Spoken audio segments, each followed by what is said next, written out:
गुजरात के वडोदरा में एक तेज रफ्तार कार ने 7 लोगों को रौंद दिया। The reckless driving resulted in the death of a woman as a drunk driver's reckless, brazen rampage.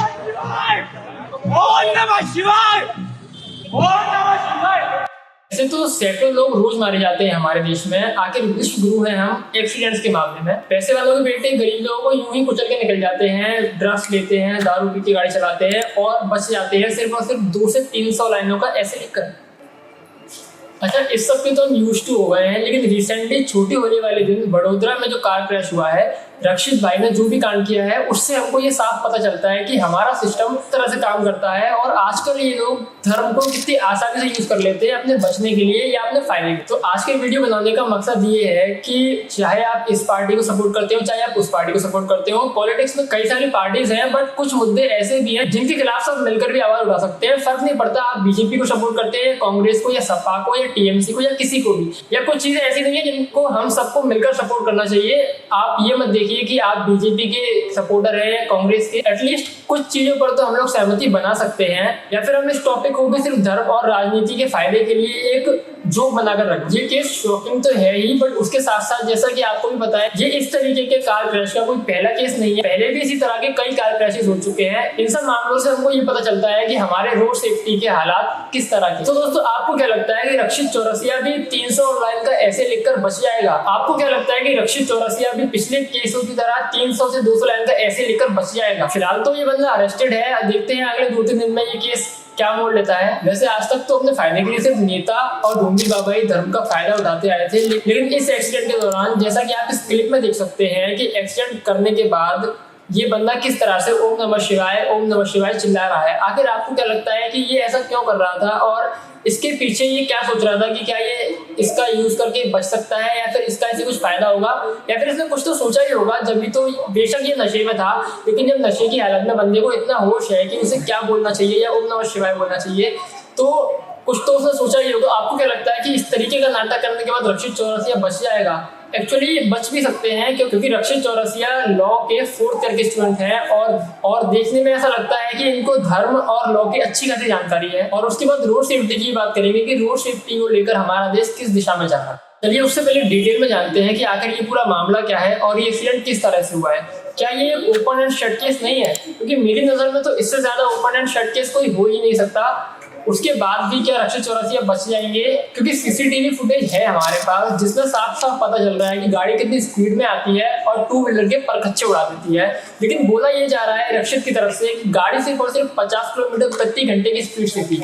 जरा आप गाड़ी की हालत एक बार अपने आंखों से देखिए और आप ये खुद सोचिए कि 50 किलोमीटर की स्पीड पर किसी गाड़ी की ये हालत हो सकती है। तो अगर आप में से किसी को भी गाड़ी के बारे में थोड़ी सी भी नॉलेज है तो आपको पता होगा कि ये Volkswagen Vertex 1.5 अपने सेगमेंट में सबसे पावरफुल गाड़ी मानी जाती है। तो क्या आपको सच में लगता है कि सिर्फ और सिर्फ 50 किलोमीटर प्रति घंटे की रफ्तार से इस गाड़ी का ये हाल हो सकता है?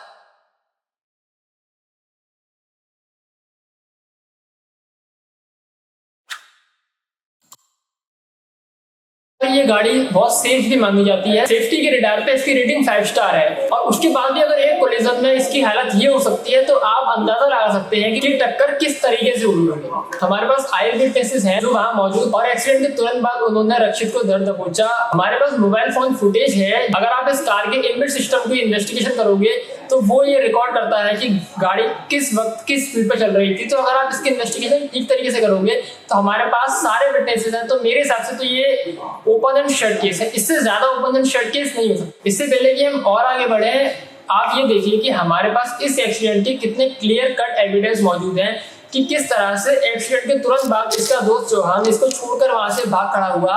और सिर्फ उतना ही नहीं, एक्सीडेंट के बाद ये गाड़ी से निकलकर किस तरह से रिएक्ट करने लगा और किस तरह से ओम नमः शिवाय चिल्लाने लगा। आप जरा ध्यान से सुनिए कि ये बंदा क्या करने की कोशिश कर रहा है और ओम नमः शिवाय बोलकर ये जनता को क्या दिखाना चाह रहा है कि मैं एक हिंदू हूँ और मुझे कुछ नहीं होना चाहिए। बट थैंकफुली वहां के लोगों ने एक्सीडेंट के तुरंत बाद इसको दर्द पहुंचा और इसकी अच्छे से खातिरदारी। लेकिन दोस्तों, सवाल तो ये उठता है कि एक 20 साल का 4th ईयर लॉ स्टूडेंट एक भयानक एक्सीडेंट के बाद जिसमें 8 लोग घायल हुए हैं और एक महिला की ऑन द स्पॉट डेथ हो चुकी है, या फिर ये बाकी नेताओं और ढोंगी बाबाओं की तरह सिर्फ हिंदू धर्म को अपने बचाव के लिए यूज करने का एक ढोंग है। वैसे तो हमारे रिलीजियस सेंटिमेंट बहुत जल्दी हर्ट हो जाते हैं अगर कोई कॉमेडियन हमारे रिलीजियस पे कोई जोक मार दे, लेकिन इस केस में जहाँ पर एक बंदा किसी का खून करने के तुरंत बाद भगवान शिव का नाम ले रहा है, इस केस में किसी को कोई प्रॉब्लम नहीं है और हमारे रिलीजियस सेंटिमेंट भी हर्ट नहीं होते। इस तरह के हालात हो गए हमारे देश में कि मैं खून करने के बाद भी भगवान का नाम लेकर बच सकता। लेकिन सवाल तो ये है कि क्या इस केस को भी पुलिस किसी तरह से तोड़ मरोड़ के निकाल लेगी? क्या इससे भी 200 लाइन तो ऐसे लिखाया जाएगा?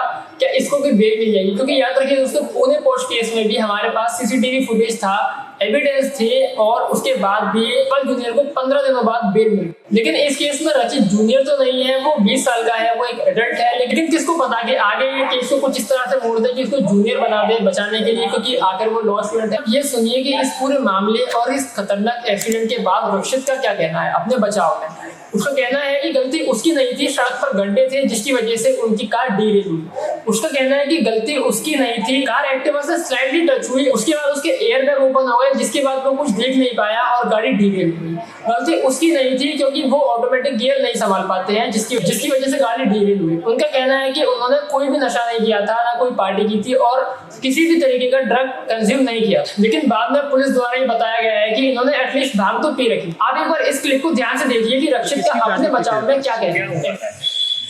सर वो आ रही थी, एक स्कूटी थी, स्कूटी से हल्का और एयरबैग जल्दी खुल जाते जैसे न्यूज आ गई एकदम। उसके सिलसिले से ही हल्का न्यूज होएगा। एक्सीडेंट को अभी 48 घंटे भी पूरे नहीं हुए हैं और बंदा इस चीज की पूरी प्लानिंग करके बैठा है कि उसे बाहर कैसे निकलना है और बाहर निकलने के बाद उसे क्या करना है। सबसे पहले वो उसकी फैमिली से मिलने जाने की बात कर रहा है जिसकी ऑन द स्पॉट डेथ हो गई थी। रक्षित को भी कहीं ना कहीं ये पता है कि ये जो ड्रग की जितनी भी केसेस होते हैं इसमें कुछ इतनी सीरियस सजा होती नहीं है, मैक्सिमम 2 साल की सजा होती है। और उसमें से भी रिसेंट कुछ केस में या फिर कहें हर केस में किसी को 2 साल की सजा नहीं मिलती है। किसी से 200 लाइनों को ऐसे लिखवा दिया जाता है, तो किसी से कुछ तो किसी से कुछ। रक्षित का अभी तक कोई पावरफुल पॉलिटिकल लिंक तो नहीं मिला है, लेकिन हाल ही में पता चला है कि पापा बहुत अमीर बिजनेसमैन है, बनारस में खुद का बिजनेस है, तो अच्छा खासा पैसा लगाकर और महंगा लॉयर लगाकर लड़के को बचा ही लेंगे, जब तो इतना कॉन्फिडेंस है। लेकिन क्या आप सब लोगों ने इसमें एक चीज नोटिस की कि इसमें धर्म का अपमान तो हो ही रहा है, लॉ का भी अपमान चल ही रहा है, लेकिन इसमें प्रोसीजर का किस तरीके से बलात्कार हुआ है वो आप देख रहे हैं। हमने ऐसे कई सारे केस देखे हैं, लेकिन ये केस शायद ही उनमें से कोई ऐसा केस होगा जिसमें एक्सीडेंट के तुरंत बाद या ये कहे कि एक्सीडेंट के 24 घंटे भी पूरे नहीं हुए हैं, बंदा पुलिस अरेस्ट में है, उसके बाद भी बंदा इतनी शांति से इतनी कूल तरीके से पुलिस को बाइट दे रहा है। आखिर कॉन्फिडेंस किस लेवल पर है? अगर आप बाइट खुद देखेंगे और आपको कोई ना बताए कि यही बंदा मेन अक्यूज है, तो आपको एक पल को ये लगने लगेगा कि ये बंदा क्राइम इन्वेस्टिगेटर है और इस केस को यही इन्वेस्टिगेट कर रहा है और कितने कूल तरीके से और कितने आराम से ये पुलिस को अपना पक्ष बता रहा है, जबकि बंदा अंडर अरेस्ट है। कोई भी प्रोसीजर मैनुअल इसको अलाउ नहीं करता है। लेकिन क्या है, लॉ है, मजाक तो उड़ा ही दिया जाता है। यही कोई कॉमेडियन अगर जोक मार दे तो उसको 3 स्टेट की पुलिस आ जाती है अरेस्ट करने के लिए। लेकिन यहाँ किस तरह से पुलिस अपने ही प्रोसेस मेन्यू का मजाक उड़ा रही है, लेकिन उसके बारे में अगर आप कुछ बोलोगे तो शायद आपको भी अरेस्ट कर लिया जाए। आप ये देखने की कोशिश कीजिए कि इस केस में कितनी सारी बातों को छुपाया या झुटलाया जा रहा है। रक्षित द्वारा बताया जा रहा है कि गाड़ी की स्पीड 50 किलोमीटर के आसपास थी और गाड़ी के एयर बैग खुलने की वजह से गाड़ी डीरेल हुई थी। और वहीं अगर आप गाड़ी की हालत देखेंगे तो उससे ये साफ आप खुद अंदाजा लगा सकते हैं कि गाड़ी की स्पीड 120 के करीब रही होगी। जिस तरह से गाड़ी की हालत है 120 टकराने के बाद, तो आप सोच सकते हैं कि फोर्स ऑफ इम्पैक्ट क्या रहा होगा।